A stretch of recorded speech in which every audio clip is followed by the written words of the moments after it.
The network given here gives the permissible routes and their lengths in miles between cities 1 and the rest cities 2 to 7.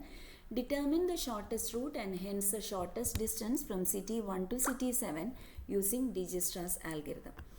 Let us consider the first node, the first city. It can be reached from no other city, so we mark it as a permanent label, and so we mark it as 0 dash.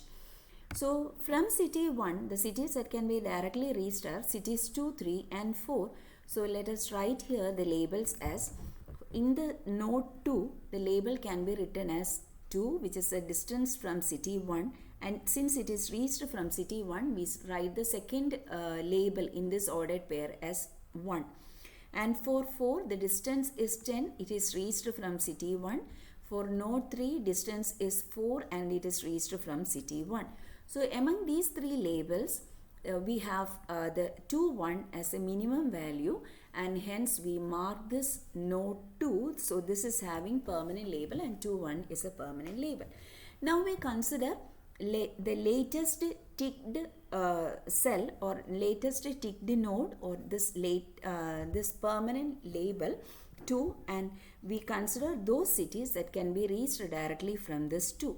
And those cities are, one city is 5, and this 5 can be reached from 2 through a distance 7, and 7, 2, 2 indicates that it is reached from city 2.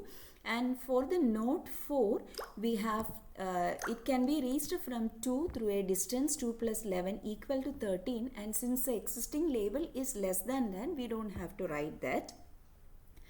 Okay, so we have these two 7, 2, 10, 1, and all the from among the working labels 7, 2, 10, 1 and 4, 1, we have 4, 1 as a minimum value. So we mark this 3 as a permanently labeled node, or 4, 1 is a permanent label. Now we consider the latest marked node. So this latest ticked node and the cities that can be reached directly from the city 3, and those cities are 4 and 6. Let us consider the case of 6. 6 can be reached from 3 through a distance 4 plus 1 equal to 5, and cities reached from city 3, we are writing it as 5, 3. Then this 4, the node 4 can be reached from city 3.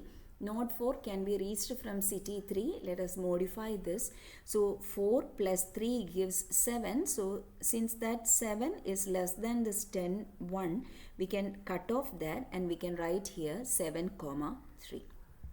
Okay, so these are the two cities, 4 and 6 are the two cities that can be reached directly from city 3, and from among the working labels so far, that is 5, 3, 7, 3, 7, 2, we have the minimum 5, 3, and therefore we mark this node 6, and so this 5, 3 has become a permanent label. Okay. Now the cities that can be the unticked node, ticked node is directly connected to this last node 7, and so let us calculate the distance. So 5 plus 9 equal to 14, 5 plus 9 equal to 14, and so here the distance that is traveled is 14, and it is reached from city 6. So we have 14, 6. Now among the working labels, or among the temporary labels that we have here, we have the latest, we have city 4, we have the city 4, and hence we choose the unticked node having smallest working label and mark it as a final. So this 4 is the smallest value, and it's one among the smaller values, and hence we tick mark this 4 so that the 7, 3 has become a permanent label. Okay, now again considering the remaining. Now from 4 we cannot reach 7, or from 4 any other vertex can be reached except this 5. So in order to reach 5 from 4, the distance to be traveled is 7 plus 8 equal to 15. This 7 plus 8 equal to 15, and since that is greater than the existing label, we don't have to consider that. So this 7 2 among the other working labels, this 7 2 is a minimum value, so we make this 7 2 as a permanent label. Okay, now the latest ticked node is 5, and from 5 we can reach this node 7, and it is through a distance 7 plus 6 equal to 13. So since that is less than this, so we can consider here 13 comma 5. 13 5. So that is smaller. So from among the unticked, there is only one unticked city here, and so we make it as a permanent label. So we permanently label. So you can see a green tick above all the nodes. So all the nodes have been permanently labeled. So now the labeling is all over. Now let us write the shortest path. Now let us write the shortest path through a backtracking procedure. Now see, let us start from the node 7. The node 7 has a permanent label 13 5. So that means it is reached from node 5. And let us see what happens at node 5.